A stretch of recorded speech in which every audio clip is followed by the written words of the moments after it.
জীবনে যতদিন বেঁচে থাকবো রমজান মাস পাইলে রোজাটা ছাড়বো না।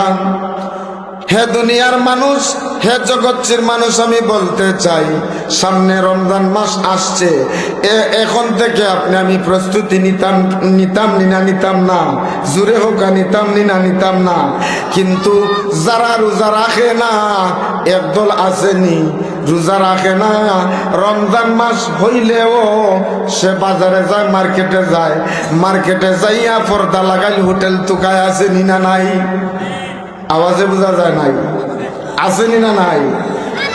পর্দা লাগাল হোটেলে ঢুকিয়া বয়রে ডাক দে, বয়রে দে রে দে, তুই আমার ডাল ভুরি দে। আমি আপনাদের কাছে প্রশ্ন রাখতে চাই, যখন রমজান মাস, প্রত্যেকটা ছোট বড় প্রত্যেকটা মানুষ রোজাদার, কিন্তু আমি রোজা রাখলাম না, রাখিয়া বাজারে গেলাম, পর্দা টাঙ্গাইল হোটেলটা তুকাইলাম, হোটেলটা খুঁজলাম, হোটেলে খুঁজিয়া ওই বয়টারে কইলাম ডাইল ফুরির অর্ডার দিলাম, ডাইল ফুরি দে রে, ডাইল ফুরি দে। গোপনে দেখেও যেন দেখে না। আচ্ছা, আপনাদের কাছে আপনার প্রশ্ন, আমার প্রশ্ন, যদি কেউ দেখে না তাহলে দেখে খে? জুড়ে হোক, যদি কেউ দেখে না তাহলে দেখে খে? আমার আল্লাহ তাআলা যদি ডাক দিয়া বলেন, বান্দারে তুই জগৎশির বাজারে চলে গেছ রে বান্দা, তাকাইয়া দেখ তোর পরিবারের মধ্যে ছোট বাচ্চা পর্যন্ত রোজা আছে না নাই? ছোট বাচ্চায় রোজা রাখেনি না রাখে না? কিন্তু আমি এত হতবাগারে, আমি এত হতবাগা, রোজা তো রাখছি না, আবার পর্দা লাগাইল হোটেলে গিয়া ঢুকিয়া গোপনে বইরে ডাইল ফুটির ওয়াটার দেই। আচ্ছা, আপনাদের কাছে আমার জিজ্ঞাসা, আপনারা বলেন তো, আপনার আমার সাথে ফেরেশতা আসেনি না নাই? জোরে হোক, আসেনি না নাই? কয়জন ফেরেশতা আছে? দুইজন না, আরো বেশি আছে। চিৎকার দিয়া বলেন সুবহানাল্লাহ। আমি বেশির কথা বলবো না, আরো বেশি আছে। আপনার আমার পা যে আছে, আমরা যে হাঁটা চলাফেরা করি, আপনার আমার পা দুটা নিয়ন্ত্রণ করার জন্য একজন ফেরেশতা আছে, সুবহানাল্লাহ। আপনার আমার হাত নিয়ন্ত্রণ করার জন্য একজন ফেরেশতা আছে, আপনার আমার জবানটা নিয়ন্ত্রণ করার জন্য ফেরেশতা আছে। এই বিশ্বাস হয়নি আপনার আমার? এই সমস্ত সব কিছুর সুবিধা আল্লাহ পাক রব্বুল আলামিন আপনাকে আমাকে করে দিয়েছেন। কার উসিলা জানেননি? একমাত্র আপনার আমার দরদি, আপনার আমার সাথী, আপনার আমার বন্ধু জনাবে মুহাম্মাদুর রাসূলুল্লাহ সাল্লাল্লাহু আলাইহি সাল্লামের উসিলায় আল্লাহ পাক রব্বুল আলামিন এই ব্যবস্থা করে দিয়েছেন। আমি অন্য ফেরেশতার কথা বললাম না। আপনাদের কাছে আমার প্রশ্ন রাখতে চাই, বলেন তো, আপনারা আমার দুই হাতে দুইজন ফেরেশতা আছেন? একজনে ভালো মন্দ লেখে, একজনে ভালো লেখে, আর একজনে মন্দ লেখে, একজনে নেকি লেখে, আর একজনে বদি লেখে। আমরা এমন এক মহান নবীজির মহান উম্মত হইলাম রে, আমরা বুঝি না না বুঝিয়া জীবনটা বড় অন্যায় করি, গুনাহ করি, পাপ করি, জুলুম করি, নির্যাতন করি, নিজেকে শেষ করে দিয়ে দেই। এরপরেও আল্লাহ আপনারে আমারে ডাক দেয়। আল্লাহ আপনারে আমারে ডাক দিয়া কি হয় জানেননি? ইয়া কুল ইয়া ইবাদিয়াল্লাযীনা আসরাফু আলা আনফুসিহিম।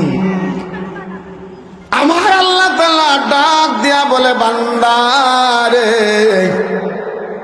তুই তোর প্রতি জুলুম করছ, নির্যাতন করছ, নিজেকে শেষ করে দিয়েছ, যদিও বিচার করে ফেলেছ রে বান্দা, কিন্তু ও বান্দারে লা তাকনাতু মির রাহমাতিল্লাহ। বান্দারে যদিও তুই নিজেকে শেষ করে দিয়েছস, কিন্তু লা তাকনাতু মির রাহমাতিল্লাহ, আমার রহমত থেকে তুই বান্দা নিরাশ হইস না। চিৎকার দিয়া বলেন সুবহানাল্লাহ। আমি পাহাড় সম পরিমাণ গুনার বোঝাই এই দুনিয়াতে এসেছি, পাহাড় সম পরিমাণ গুনার বোঝা লইয়া এই মাহফিলে এসেছি।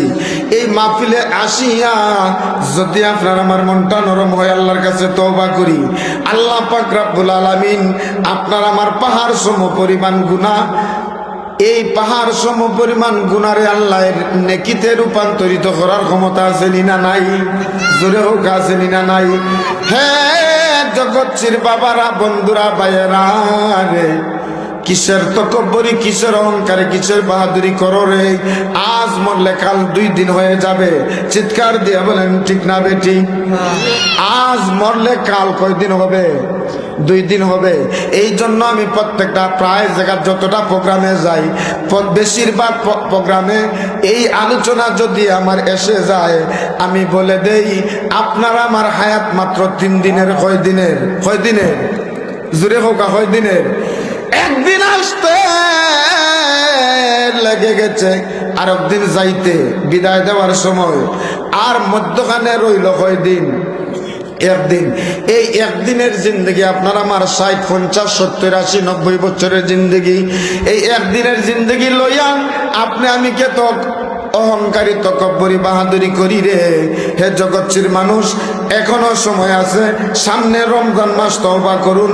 আপনি আমি যেই ব্যক্তি আজকের আলোচনা শোনার পর মনটা নরম করিয়া আল্লাহর কাছে তওবা করবেন আর রমজানের জন্য প্রস্তুতি নিবেন, আর আল্লাহকে ডাক দিয়া বলবেন, মাবুদ, জীবনে যতদিন বেঁচে থাকবো আর কোনোদিন রমজান মাসে রোজা ছাড়বো না। জীবনে যতদিন বেঁচে থাকবো আর কোনোদিন অন্যায় করব না। জীবনে যতদিন বেঁচে থাকবো আর কোনোদিন চুরি করব না।